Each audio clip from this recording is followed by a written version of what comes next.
자, 이번 시간은요, 교재 108페이지고요. 경매 및 매수 신청 대리인 등록입니다.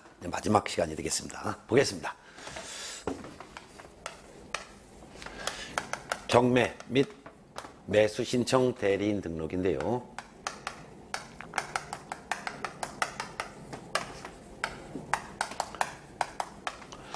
경매라는 것은 경쟁 매각을 줄임말이에요. 즉, 경매라는 것은 빚쟁이가 있어요. 빚쟁이를 채무자라고 하죠. 그리고 돈 꿔준 사람을 채권자라고 하겠죠. 자, 채무자가 채권자에게 채무를 변제해야 되는데 이 채무를 변제하지 않아요. 그런 경우에 채권자가 가만히 있는 것이 아니라 이 채무자의 재산을 법원에다가 팔아달라고 신청해요. 이를 경매 신청이라고 합니다. 또는 채무자를 보증서 준 사람이 있어요. 채무자를 대신해서 부동산을 담보 제공해 준 사람, 이를 물상보증이라고 하는데, 이같이 채무를 변제하지 않았을 때 채무자의 재산에 대해서 또는 채무자의 물상보증인의 재산에 대해서 팔아달라고 법원에 신청하는 거예요. 법원에. 이 법원은 팔아달라는 물건이 소재하는 법원을 말하는 거예요. 그러면 경매를 신청하면 법원에서 채무자의 부동산을 또는 채무자의 물상보증인의 부동산을 법원이 강제로 경쟁하여 매각을 시키는 거예요.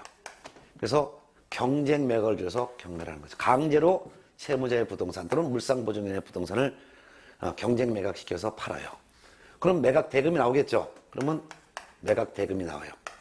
이 매각 대금을 채권자에게도 주고, 이 채권자 그 외에 경매를 신청한 채권자 외에 플러스 이 채무자의 다른 채권자가 있겠죠. 다른 채권자에게도 배당을 주고, 또 이 채무자가 재산세와 같은 세금을 연체했으면 이 세금 밀린 거에 대해서도 세무서에다가도 돈을 주는 거죠. 세무서에다가 밀린 돈 이런 것들을 주는 것을 우리는 배당이라고 합니다. 배당해 주는 거죠. 이런 것을 우리는 경매라고 합니다. 이거예요. 그리고 매수 신청 대리인 등록이라는 것은 법원에서 파는 경매 물건 있죠. 이 채무자의 물건 또는 물상보증인의 물건을 이거를 누구든지 입찰에 참가할 수 있어요. 누구든지 법정에 가서 이 물건을 사겠다라고 입찰 신청을 할 수 있는데 이를 입찰 신청을 매수 신청이라고 해요. 근데 대리라는 것은 이러한 물건을 경매 붙여진 물건을 사겠다라는 사람을 대신해서 대신 법정에 나가서 물건을 사겠다는 신청을 해요. 이를 매수 신청 대리라고 하는 거예요.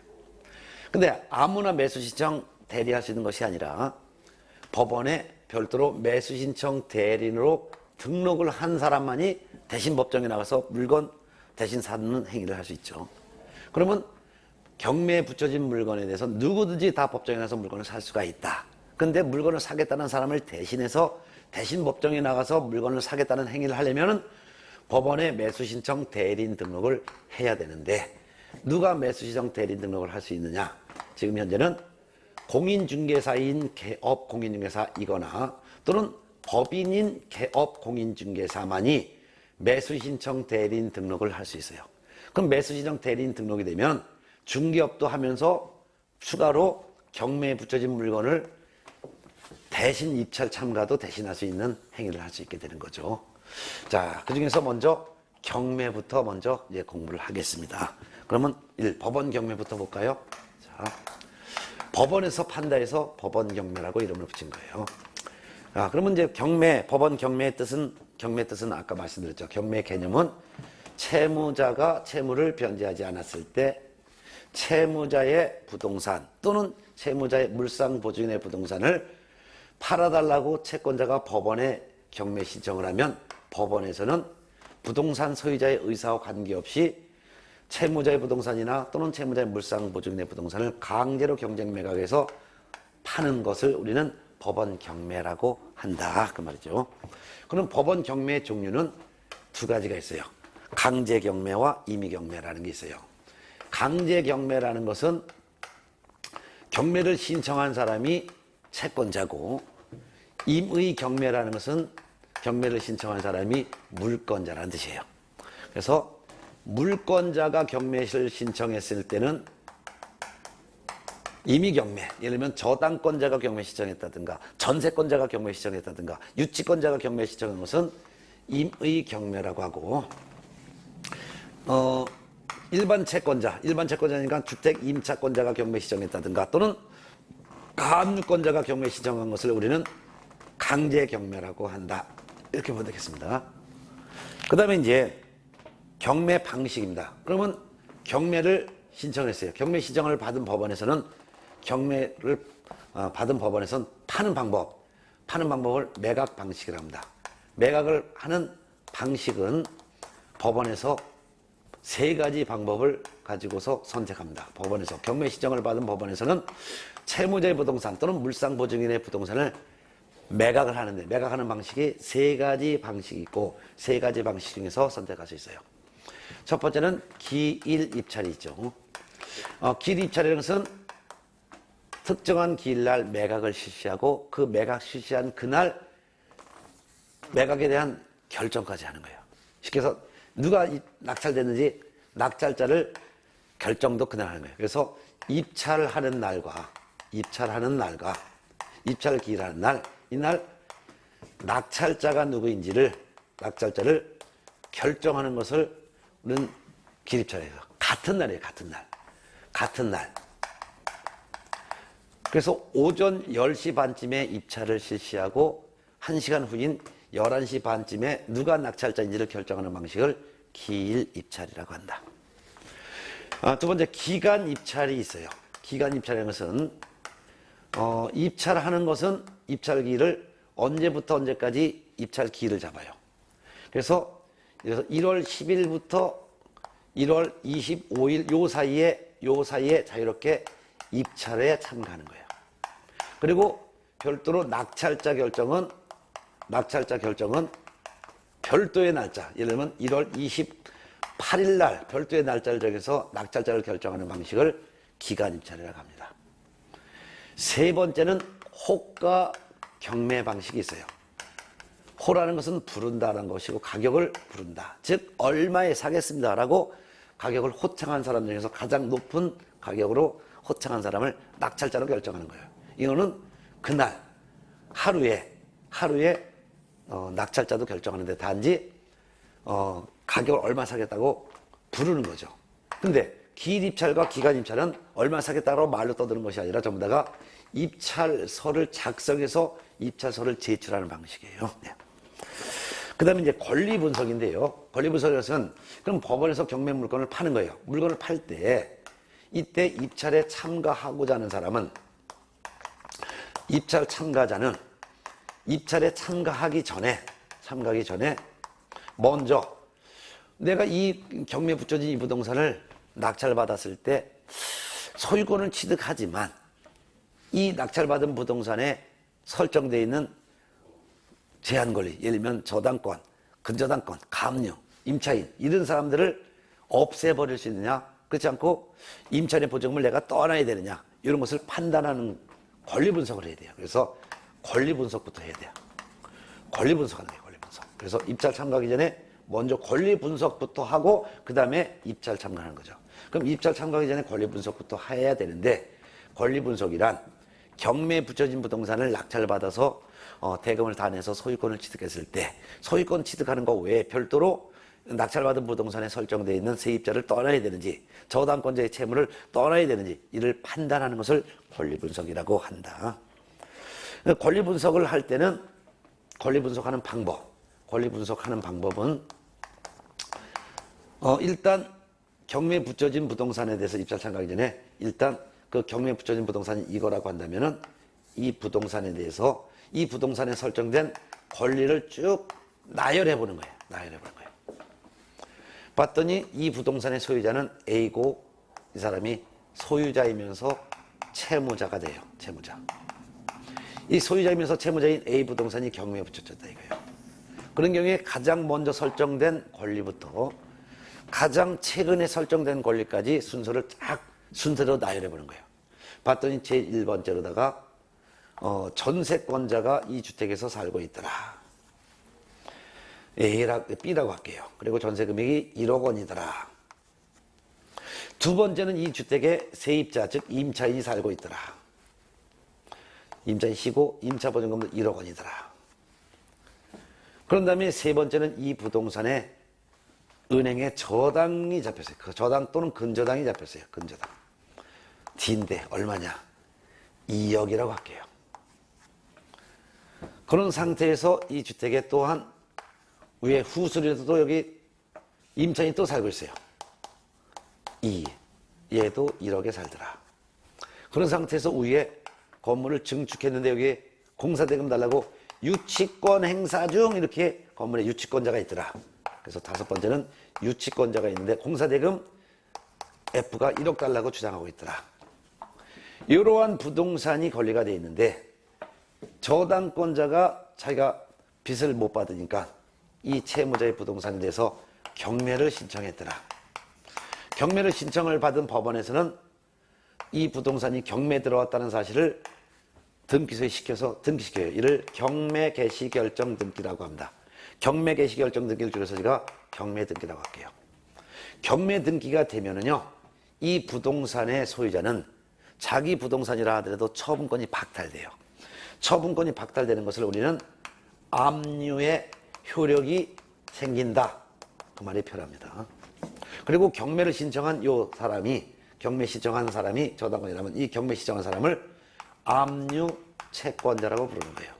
왜냐면 경매를 신청했기 때문에 경매에 등기가 됐고, 경매에 등기됐기 때문에 처분권이 박탈됐기 때문에 경매 신청한 사람을 압류 채권자라고 불러요. 이러한 부동산이 경매에 나왔더라 라고 가정을 할게요. 그러면 경매 참가하기 전에 경매의 가장 입찰 목적은 주변 시세에 비해서 싸게 부동산을 살 수 있다는 그 특징 때문에 경매 참가하는 거예요. 근데 아무리 시세보다 싸게 샀다 하더라도 권리 분석을 하지 않은 상태에서 낙찰을 받게 되면은 추가로 인수해야 되는 거, 이런 것 때문에 오히려 시세보다 더 비싼 가격으로 사는 결과가 발생할 수도 있어요. 그래서 경매가 끝났을 때 예를 들어서 나중에 이제 입찰이 들어갔고, 그리고 낙찰자가 나와서 낙찰자를 매수인이라고 해요. 낙찰자가 대금을 납부하게 되면은 낙찰자는 즉시 소유권이라는 권리를 취득을 하게 되는데, 이 소유권을 취득한 사람이 별도로 이 부동산상에 설정된 이런 권리 중에서 떠안아야 될 권리가 있는지, 즉 인수해야 될 권리가 있는지, 또는 인수하지 않아도 되는 권리, 즉 소재라고도 하고 소멸이라고 하는데 소멸되는 권리가 있는지 이를 판단해 보는 거예요. 이게 바로 권리 분석이라는 뜻이에요. 그런데 권리 분석에서 경매가 끝났을 때 낙찰자인 매수인은 소유권이라는 권리를 취득했지만 그거 외에 플러스 무조건 인수해야 될 권리가 있어요. 세 가지가 있는데 유치권이에요. 유치권. 근데 이 유치권은 경매 등기 전부터 점유를 개시한 유치권만 낙찰자가 떠나요. 근데 경매 등기가 된 이후에 만일 경매 등기 된 이후에 유치권자가 나 유치권이야 하면서 나 공사대금 1억 달라고 주장한다면 이거는 경매 등기 이후에 설정된 유치권은 이거는 인수하지 않아요. 그래서 경매 등기 전부터 점유를 하고 있던 이런 유치권만 낙찰자가 무조건 떠나요. 그럼 유치권을 떠나니까 유치권자를 내보내려면 낙찰대금 외에 별도로 유치권자의 공사대금을 추가로 줘야 되는 거죠. 유치권자는 낙찰된 대금에서 우선 배당받을 권리가 없고, 단지 유치권자는 나는 이 공사대금 받을 때까지는 목적물의 인도를 거절할 거야 라는 거절 권리만 있기 때문이죠. 또한 무조건 인수되는 권리 중에서 법정지상권도 낙찰자가 무조건 인수해야 돼요. 예를 들면은 밑에는 토지야, 위에는 건물이 있어요. 근데 토지만 경매에 붙여줬어요. 건물도 A, 토지도 A 건데 토지만 경매에 붙여줬어요. 그래갖고 토지가 B라는 사람으로 낙찰이 됐어요. 건물은 경매에 안 붙였죠. 그럼 건물은 그대로 A 거가 되는 거예요. 그럼 토지와 건물이 동일한 소유자에 속했는데 나중에 토지와 건물 중에 하나가 처분돼서 토지 소유자와 건물 소유자가 다르게 됐을 때는 토지 소유자는 건물 소유자에게 지상권을 설정한 것으로 보는 거죠. 그 대신 건물주는 토지 낙찰자에게 지료를 줘야 되겠죠. 이런 거. 그러면 토지와 건물 중에서 토지만 경매에 붙였다면 토지를 낙찰받은 사람은 건물주에게 이 건물에 대한 사용할 수 있는 권리를 인정해 줄 수밖에 없다 이거죠. 그 다음에 분묘기지권. 분묘기지권도 낙찰자가 무조건 떠나요. 그럼 분묘기지권이 떠난다는 것은 무슨 말이냐면 예를 들어서 이게 임야예요. 임야고 임야 소유자가 A예요. 근데 A 임야에 예를 들어서 B라는 사람이 분묘를 설치했어요. 그리고 A 땅에 분묘기지권을 갖고 있어요. 그런데 이 A 임야 전체가 경매에 붙여졌어요. 그리고 이 임야 전체를 C가 낙찰을 받았어요. 그럼 낙찰을 받은 C는 낙찰받은 매수인이죠. 그런 경우에 이 부동산에 대한 소유권을 취득했지만 요거 자기가 낙찰받은 이 임야 안에 있는 요 분묘기지권 인정된 요거는 분묘기지권의 부담을 그대로 또 안고 가는 거예요. 분묘기지권의 부담을 그대로 또 안고 가니까 낙찰자는 요 분묘를 철거시키지 못한다는 부담을 그대로 인수해야 된다 그 말이죠. 이같이 경매가 끝났을 때 경매 등기 전부터 점유를 개시하고 있었던 유치권과 그 밖에 법정지상권과 분묘기지권은 낙찰자가 무조건 인수하는 거예요. 근데 반대로 경매가 끝났을 때 낙찰자가 인수하지 않고 무조건 소멸되는 거, 즉 소지되는 권리가 있어요. 어떤 거냐면 저당권, 근저당권, 담보가등기,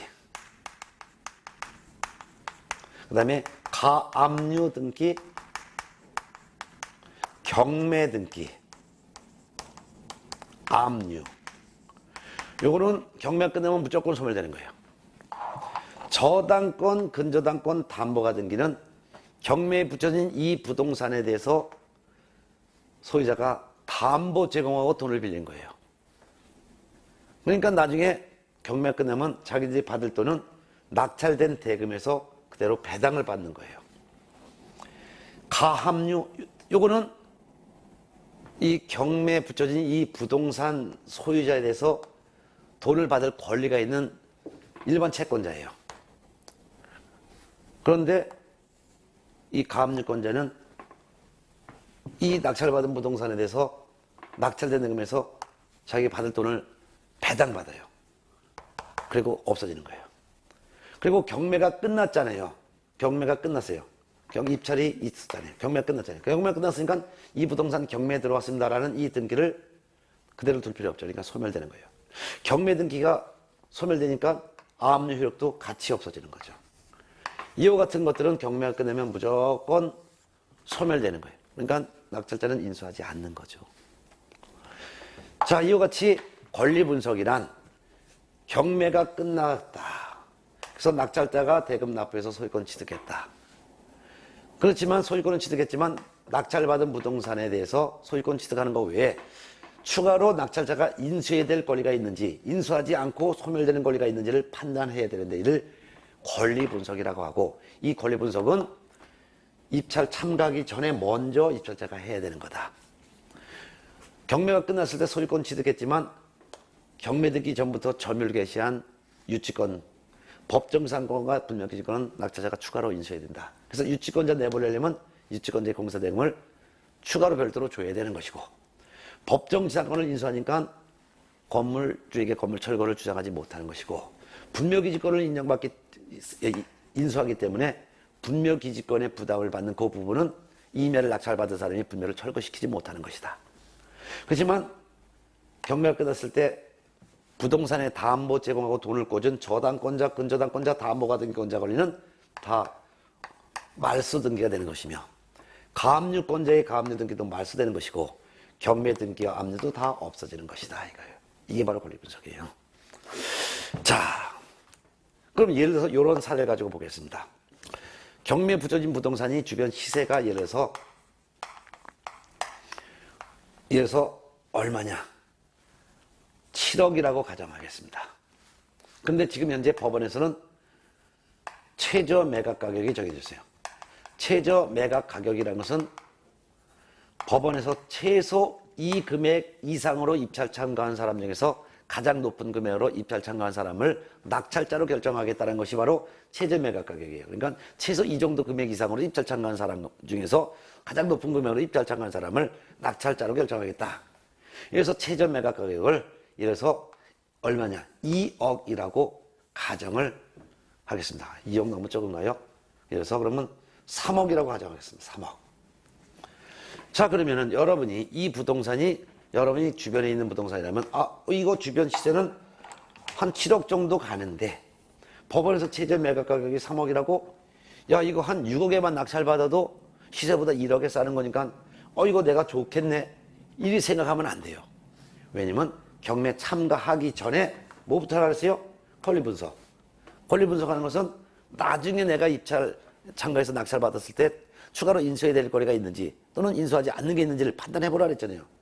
판단하려면 무조건 소멸되는 권리가 있는지 무조건 인수되는 권리가 있는지 먼저 찾아보는 거예요. 그럼 먼저 경매가 나중에 끝난다면 무조건 인수되는 권리 유치권, 법정지상권, 분묘기지권 있는지 찾아봤어요. 찾아봤더니 유치권, 법정지상권, 분묘기지권 중에서 경매 등기 전부터 점유를 개시한 유치권이 있네요. 요거는 낙찰자가 추가로 인수해야 되는 거예요. 근데 경매 등기 이후에 설정된 유치권 이거는 가짜 유치권이에요. 인수하지 않고 그냥 없어져 버리는 거예요. 그 다음에 반대로 경매 끊었을 때 무조건 소멸되는 권리 저당권, 근저당권, 담보가 등기, 가압류 등기, 경매 등기, 압류가 있는지 찾아봐요. 찾아봤더니 저당권 무조건 소멸되는 권리죠. 경매 등기도 무조건 소멸되는 거죠. 압류도 무조건 소멸되는 거예요. 자, 그렇다면 무조건 소멸되는 권리 중에서도 가장 먼저 설정된 이 무조건 소멸되는 권리를 소멸의 기준이 된다 해서 말소 기준 권리라고 불러요. 그리고 이 말소 기준 권리를 포함해서 이 이후에 설정된 권리들은 소멸되는 거예요. 소멸되는 거예요. 소멸. 그리고 말소 기준 권리보다 먼저 설정된 권리들은 요건 인수해야 되는 거예요. 인수. 근데 다만 말소 기준 권리보다 뒤에 설정됐다 하더라도 경매 등기 전분에 점유를 개시한 유치권 요거는 예외적으로 인수하는 거죠. 인수하는 거예요. 물론 말소 기준 권리보다 먼저 설정된 권리들은 낙찰자가 추가로 인수해야 되는 거기 때문에 경매 끝났을 때 대금을 다 내서 소유권을 취득한 낙찰자는 전세권자 내보내지 못하고 전세기간 동안 살도록 보장해줘야 되고 전세기간 끝나면 이 전세권자의 전세금 1억 또 추가로 별도로 줘야 돼. 임차인 요것도 말소 기준 권리보다 먼저 설정됐으니까 임자체 기간 살 때까지 보장해줘야 돼. 그리고 기간 끝났을 때 별도로 낙찰자는 임차인 씨에게 보증금 1억을 또 줘야 되는 거죠. 그리고 말소 기준 권리보다 뒤에 있지만 경매 등기 전부터 점유를 먼저 개시한 유치권 요거는 낙찰자가 인수해야 되는 거예요. 그러니까 유치권자의 공사대금 1억 원은 추가로 또 줘야 되는 거예요. 만약 이거 권리 분석을 하지 않고 시세가 7억인데 최저 매각 가격이 3억이구나 해서 내가 어떤 사람이 6억에 낙찰을 받았다면 6억 원은 법원에 내는 것이고 전세권자 1억 원, 임차인 1억 원, 유치권자의 공사대금 1억 원 합쳐서 3억 원을 또 인수해야 되기 때문에 추가로 3억 원이 또 나가는 거예요. 그럼 결국은 6억에 낙찰을 받았다면 9억에 낙찰받은 꼴이 되는 거죠. 이건 권리 분석을 제대로 못했기 때문에 이런 불상사가 발생하는 거죠. 예. 자, 주요한 것은 이와 같이 전세권, 임차권, 말소 기준 권리보다 먼저 설정된 권리들은 낙찰자가 떠안는 게 원칙이지만 다만 얘들이 법원에 낙찰된 대금에서 배당받고 미리 방 빼겠습니다라고 배당 요구하면 이때는 이건 인수하지 않고 배당 금액에서 먼저 받고 없어지는 거예요. 만일 얘들이 배당 요구를 안 했다면 인수해야 되니까 총 3억을 인수하죠. 그러면 여러분이 경매 참가할 때는 그래 시세가 7억 원이고 최저 매각 가격이 3억 원이지만 얘들이 배당 요구를 안 했으니 내가 추가로 인수할 금액이 1억 합쳐서 3억 원이야. 결국 추가로 또 들어갈 돈이 3억 원이 들어가니 내가 최저 매각 금액 3억이지만 내가 한 3억 1천만 원 정도까지 써본다. 그래서 3억 1천만 원 낙찰 받으면 그냥 되는 것이고 4억 낙찰 받으면 이거는 오히려 마이너스죠. 3억 천에서 낙찰 받았다면 결국은 6억 1천만 원에 낙찰 받은 꼴이 되는 거예요. 근데 만일 말소 기준 권리인 저당권보다 먼저 설정되어 있는 전세권자, 임차권자가 배당 요구했다면 이때는 인수하지 않고 소멸되는 거야. 그러면 배당 요구했는지 안 했는지를 입찰 참가하기 전에 먼저 알아요. 전부 다 배당 요구했는지 안 했는지를 법에서는 다 알려줘요. 그럼 배당 요구했다면 인수하지 않고 소멸되는 거죠. 그럴 때는 요 유치권 요거 1억 원만 떠안는 거예요.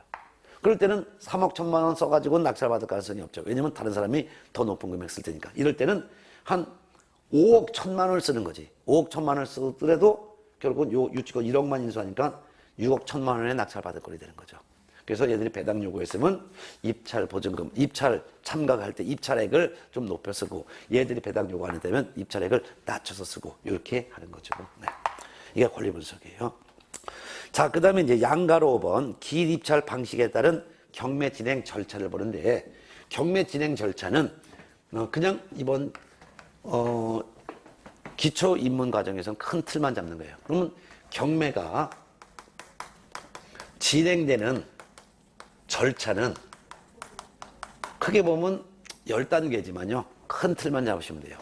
일단 제일 첫 번째는 채무자가 빚을 안 갚았으니까 채권자가 법원에다가 경매를 신청했겠죠. 경매 신청. 누가? 채권자가. 누구에게? 법원에다가 경매를 신청하는 거예요. 이게 첫 번째예요. 경매 신청을 받은 법원에서는 뭘 하느냐? 법원에서는 이 부동산 경매 붙여진 거 법원에서 팔겠다라는 경매 개시 결정을 하는 거예요. 팔아주겠다라고 결정하는 거죠. 그리고 이 부동산 경매 들었다는 사실을 등기소에 촉탁해서 경매 등기를 하라고 시켜요. 그럼 경매 등기가 돼요. 경매 등기가 되면 압류 효력이 생기는 거죠. 그리고 법원에서는 채무자에게도 알려줘요. 채무자야, 네가 빚을 안 갚아서 네 부동산 경매 들어왔어라는 경매 개시가 결정된다는 사실을 채무자에게도 통지해 주는 거죠. 그런 다음에 법원에서는 경매 개시 결정하고 나서는 뭐 하냐면 법원에서는 이 부동산에 대해서 입찰에 참가할 수 있도록 언제 입찰 참가 날짜를 잡게 되는데 입찰 참가하는 날짜 잡기 전에 이 경매 들어온 부동산, 이래서 채무자의 부동산이 있으면 이 채무자의 부동산에 대해서 팔아달라고 지정한 거죠. 그러니까 이 채무자의 부동산에 대해서 혹시 이 채무자에 대해서 돈 받을 권리자들이 있다면, 즉 채권자가 B고 채무자가 A라면 이 채권자는 경매 신청을 했으니까 당연히 나중에 낙찰된다면서 배당받을 권리가 있기 때문에 배당 요구할 필요가 없어요. 별도로 배당 요구 안 해도 경매 신청 자체가 배당 요구한 것으로 봐요. 근데 이 채권자 외에 이 채무자에 대해서 별도로 돈 받을 다른 채권자들은 언제까지 배당 요구하세요라는 배당 요구의 종기를 결정해서 공고를 하게 되는 거예요, 법원에서. 즉, 이 부동산이 경매에 들어왔는데 이 부동산에 대해서 돈 받을 권리자들은 자기가 받을 돈이 얼마인지, 채권이 얼마인지를 법원에 와서 신고하세요. 그래서 채권 신고하세요라고 채권 신고할 수 있는 마지막 날짜를 정해서 공고하는 거예요. 그리고서 법원에서는 매각을 준비하는 거예요. 그리고 나서 매각 준비하는 거예요. 일반적인 매매에서는 부동산 소유자가 매도인이지만 경매에서는 부동산 소유자는 처분권이 박탈됐기 때문에 경매에서는 법원이 매도인이라는 거예요. 법원이 매도인이기 때문에 법원에서 매각 준비하는 거예요. 매각 준비가 다 끝나면은 법원에서는 이 부동산 언제 팔겠습니다. 매각 기일을 지정해서 공고하는 거예요. 그리고 매각 결정기일도 같이 공고해요. 즉, 이 부동산의 소재지는 어디에 있는 몇 평짜리 아파트인데요. 최저 매각 가격 얼마로 어느 법원에서 몇 년 몇 월 며칠 날 팔겠습니다라고 일간 신문에다가 공고하고 법원 홈페이지에, 대법원 홈페이지에다가도 계세요. 대법원 홈페이지라는 것은 www.court, 이게 법원이라는 뜻이죠. 그리고 경매 AUCTION 법원 경매 .go.kr 사이트, 이게 바로 대법원 경매 사이트예요. 그래서 일간신문에도 공고하고 대법원 사이트들 공고하는 거예요. 그러면 법원에서는 이 부동산은 어디에 소재한 어떤 부동산인데 최저 매각 가격 얼마로 몇 년 몇 월 며칠 날 어느 법원에서 몇 월 며칠 날 몇 시에 어느 법정에서 팝니다. 경매 참가하는 사람은 신분증거와 도장을 갖고 오시고 그 밖에 입찰 보증금을 갖고 이 법정으로 오세요라고 공고한 거예요. 공고를 봤으니까 공고를 본 우리 입찰 참가자들은 경매 참가 준비하는 거예요. 경매 참가 준비한다는 것은 권리 분석을 하는 거죠. 내가 나중에 낙찰 받았을 때 돈을 내서 소유권을 취득했지만 추가로 인수해야 될 권리가 있는지 없는지를 판단하는 거예요. 그리고 주변 시세도 파악해보는 거죠. 시세도 파악하는 거예요. 이게 다 끝나면은 입찰에 참가하는데 매각 기일 날 법원에서는 매각 실시하죠. 매각 실시할 때 이때 입찰 참가하는 거예요. 입찰 참가는 누구든지 다 할 수 있는 게 원칙이에요. 외국인도 할 수 있어요. 근데 입찰 참가하려면 법원에서 정한 최저 매각 금액이 얼마인지 법원 공고한다 그랬죠. 법원에서 매각기를 지정해서 공고할 때 최저 매각 금액은 얼마입니다. 최저 매각 가격 예를 들어서 최저 매각 가격이 3억 원입니다. 그러면 이렇게 얼마의 최저 매각이라는 것을 공고한단 말이에요. 이 공고. 그 최저 매각 가격의 10분의 1을 입찰 보증금으로 내야 돼요. 보증금. 그럼 최저 매각 가격이 3억이라면은 3천만 원의 입찰 보증금을 내는 거예요. 최저 매각 가격이 3억인데 나는 3억 1천만 원에 입찰하겠다 하더라도 최저 매각 가격 3억 원의 10분의 1을 보증금으로 내는 거예요. 근데 매각 실시했는데 입찰에 참가한 사람이 한 명도 없어요. 참가자가 한 명도 없어요. 왜? 최저 매각 가격이 너무 비싸다든가 또는 낙찰받을 실익이 없다든가 하면 입찰 참가자가 없어요. 이를 우리는 유찰됐다라고 표현해요. 그럴 때는 새로운 기일을 정해서 다시 매각해요. 이를 새매각이라고 해요. 이때 최저 매각 금액 3억 원이 너무 비싸기 때문에 참가자가 없었죠. 그러니까 새로운 기일을 정해서 다시 매각할 때는 요 종전의 최저 매각 금액에서 일정 비율을 깎아가지고 다시 새매각을 하는 거예요. 법원마다 다르지만 20% 정도, 30% 저감해요. 예를 들어서 20% 저감한다면은 3억 원에 20%를 깎으면 2, 3은 6천을 깎아서 그 다음 새매각할 때는 최저 매각 금액이 2억 4천만 원으로 다시 매각을 실시한다 이거예요. 근데 입찰 참가하는 사람이 있어요. 입찰 참가한 사람이 있다면 그럼 그 중에서 갑, 을, 병 세 명이 입찰 참가했다고 쳐요. 갑은 예를 들어서 3억 5천을 썼다. 3억 5천을 썼다. 을은 3억 2천을 썼다. 병은 3억을 썼다. 그러면 그 중에서 가장 높은 금액으로 입찰 참가한 요 갑이 최고가 매수 신고인 즉 낙찰자가 되는 거죠. 그런 거예요. 자, 이와 같이 매각 실시한 다음에 법원에서는 이 매각이 제대로 이루어졌는지 적법하게 했으면 허가 결정. 만일 담합했다든가 하면 불허가 결정. 매각에 대한 허가, 불허가. 매각에 대한 허가, 불허가. 이를 허부라고 해요. 허부 결정을 해요. 허부 결정했어요. 근데 이 매각에 대해서 이의를 달아요. 허가 결정했는데 이 매각 갑이 3억 5천 낙찰받은 거 이걸 허가했다라는 허가 결정을 했는데 이게 불만이란 말이에요. 그럼 불만을 내면 입찰 참가 중에서 가장 높은 금액을 쓴 이 최고가 매수 신고 금액 3억 5천만 원 요거에 10분의 1을 공탁을 하고 항고할 수 있어요. 항고. 아까 입찰에 참가하려면 최저 매각 금액의 10분의 1을 보증금을 골라 했었죠. 근데 매각이 됐단 말이에요. 3억 5천에 낙찰됐어요. 그럼 이거에 불만을 가져갖고 항고하려면 말린 금액, 즉 매각 금액의 10분의 1을 공탁해야 돼요. 요 팔린 금액의 10분의 1을 공탁. 그래 이런 게 항고가 없어요. 항고가 없으면은 어떻게 되냐? 법원에서는 낙찰자인 갑에게 언제까지 대금 납부하라, 즉 잔금을 납부하라, 잔금 납부 기한을 지정해서 통지하는 거예요. 언제까지 잔금 통지하라. 그러면 3억 5천에 낙찰을 받았지만 입찰 참가할 때 얼마 냈어요? 최저 매각 금액이 3억 원이면 3억 원에 10분의 1인 3천만 원을 보증금 뺐죠. 그러면 3억 5천 낙찰 금액 중에서 입찰 보증금 3천만 원을 빼면은 결국 얼마가 남아요? 3억 2천만 원. 이거를 잔금이라고 해요. 이거를 일시불로 언제까지 납부하세요라고 법원에서 통지해요. 그럼 통지 받은 날까지 이걸 납부해야 돼요. 납부하면 납부 즉시 소유권을 취득해요. 근데 잔금을 납부하지 않으면 이때 보증금 요거 냈던 거 요거는 법원에 몰수당하는 거예요. 몰수당하는 거예요. 네, 그런 거죠. 그리고 납부했으면 즉시 소유권 취득하는 거죠. 그러면 이제 낙찰자는 이제 소유권 이전 등기 하기 전이라 하더라도 대금 납부 즉시 소유권을 취득했어요. 그렇지만 법원 경매를 진행한 법원에서는 이 낙찰자 갑에 대해서 갑명의로다가 등기를 신청을 해줘요.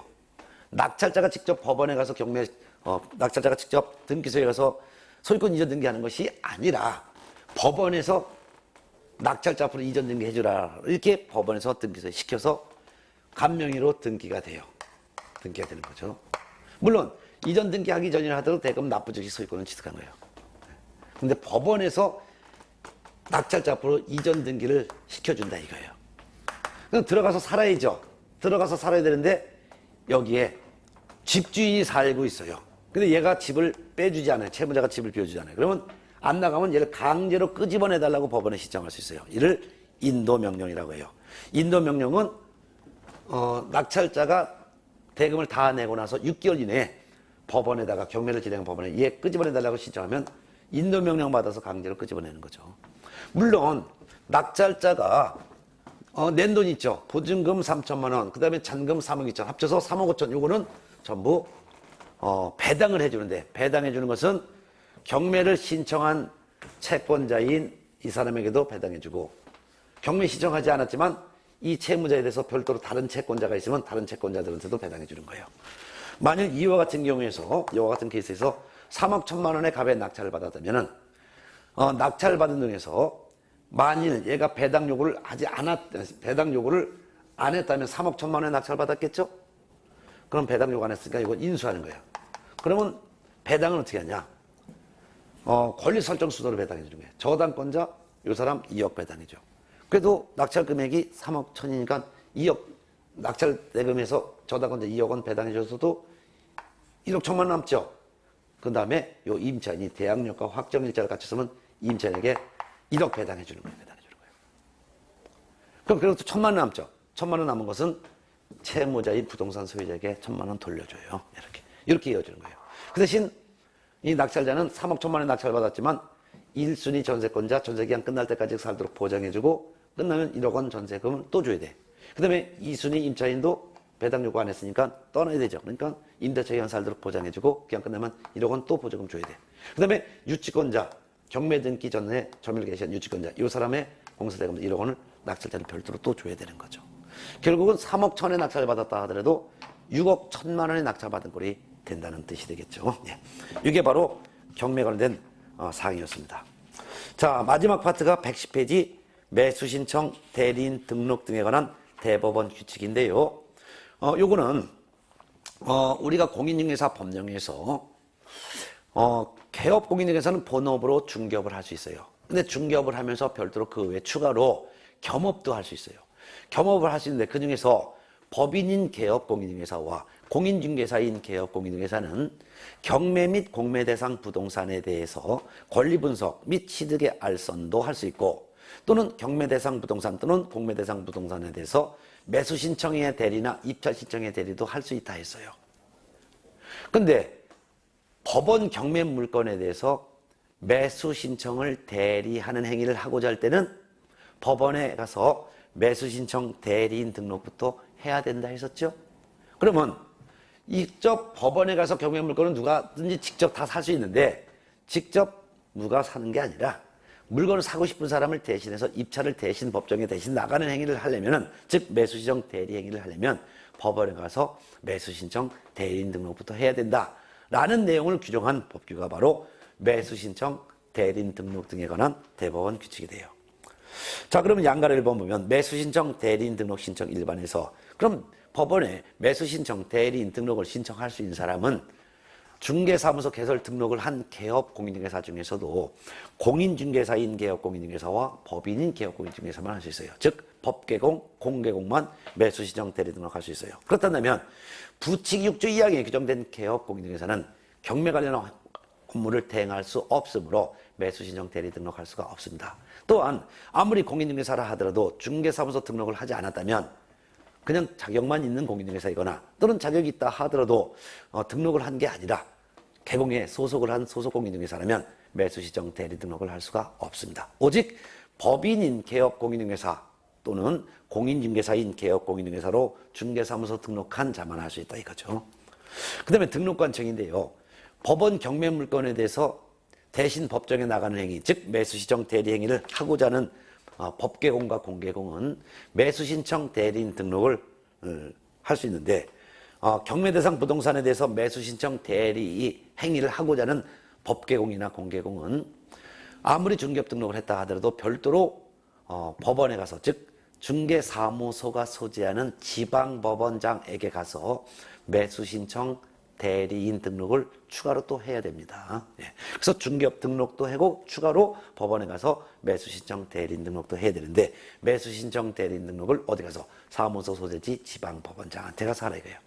그러면 매수신청 대리인 등록하려면 먼저 중개사무소 등록을 하고 추가로 매수신청 대리인 등록을 해야 되는데 중개사무소 등록은 중개사무소가 소재하는 시장, 군수, 구청장에게 중개사무소 등록을 하는 것이고 중개사무소 개설 등록한 다음에 추가로 매수신청 대리인 등록은 중개사무소 소재지 지방법원장에게 한다는 차이점. 자, 등록 요건을 봤더니 개업공인중개사가 매수신청 대리인 등록을 하기 위해서는 기업번과 니은번, 즉 공인중개사이거나 중개법인이면서 니은번, 중개사무소 개설 등록을 하였을 것, 즉 공개공으로 중개업 등록을 했거나 법개공으로 중개업 등록을 먼저 하였을 것. 그 다음에 디귿번, 경매 관련된 실무교육을 미리 받을 것. 경매 관련된 실무교육. 중개사무소 개설 등록하기 위해서는 중개 업무에 대한 실무교육을 미리 받아야지만 중개사무소 등록할 수 있는 것이고 중개사무소 개설 등록한 다음에 경매 관련된 실무교육을 받아야지만 매수신청 대리 등록할 수 있다는 거예요. 즉 매수신청 대리인 등록을 신청하고자 하는 법개공의 경우에는 대표자와 공개공인 경우에는 그 공개공은 매수신청 대리인 등록 신청일 전 1년 이내에 법원 행정처장이 지정하는 교육기관, 즉 협회나 대학을 말해요. 법원 행정처장이 지정하는 교육기관인 협회 또는 대학에 가서 경매 관련된 실무교육을 별도로 받아야 된다 이거죠. 그뿐만 아니라 매수신청 대리 등록 신청 전에 먼저 리을번, 매수신청 대리 업무하면서 위민에게 손해를 끼칠 것을 대비해서 보증보험에 가입하거나 공제에 가입하거나 공탁을 해야 됩니다. 중개업에 대한 보증 설정한 거 외에 추가로 경매 업무에 대한 보증 설정을 또 해야 된다 그 말입니다. 이때 법개공은 2억 원 이상, 공개공은 1억 원 이상을 추가로 설정해야 됩니다. 이와 같은 등록 요건을 갖춰야지만 등록 신청할 수 있어요. 그럼 등록 신청을 할 때는 매수신청 대리인 등록 신청서라는 서식을 작성하여 이를 중개사무소 소재지 지방법원장한테 제출을 합니다. 그러면 매수신청 대리인 등록 신청을 받은 지방법원장은 14일 이내에 매수신청 대리인으로 등록을 해주고 매수신청 대리인 등록증을 교부해 줍니다. 그럼 매수신청 대리인 등록증을 사무소에 또 게시하고서 매수신청 대리 업무를 해야 되겠죠. 그럼 매수신청 대리인 등록한 개업공인중개사가 하는 행위는 위민을 대신해서 대신 법정에 나가서 경매물건 사달라고 신청을 하는 행위를 대신하는 거예요. 그럼 법원에서 파는 경매물건 중에서는 동산, 부동산, 준부동산 다 있는데 그중에서 대신 법정에 나가서 대신 사줄 수 있는 물건은 총 5가지예요. 그게 111페이지 있죠. 1. 토지, 2. 건축물 그 밖의 토지의 정착물, 3. 임목에 관한 법률에 따른 임목, 4. 공장 및 광업재단 저당법에 따른 공장재단 및 광업재단, 즉 토건, 입공광. 법원에서 파는 물건 중에서도 토, 건, 입, 공광 요것만 대신 사주는 행위를 할 수 있는 거예요. 자, 또한 대리행위 할 때는 대리행위 방식은 대리행위 할 때마다, 즉 대신 법정에 나갈 때마다 위임인으로부터 대신 법정에 나가서 물건 사달라는 위임을 받았음을 증명할 수 있는 위임 증명서면을 매 사건마다 계속 내야 돼요. 이 물건 대신 사달라고 했을 때, 이 물건 대신 참가할 때마다 내고, 다른 물건 또 경매 참가할 때마다 또 위임을 받았음을 증명하는 대리권 증명서면을 제출해야 돼요. 그럼 위임인으로부터 대신 법정에 나서 물건 사달라는 신청행위를 대신해달라는 신청을 받은 위임증명서면이라는 것은 매수 신청 대리인으로 등록된 사람이 위임으로부터 위임장을 받았겠죠? 위임장.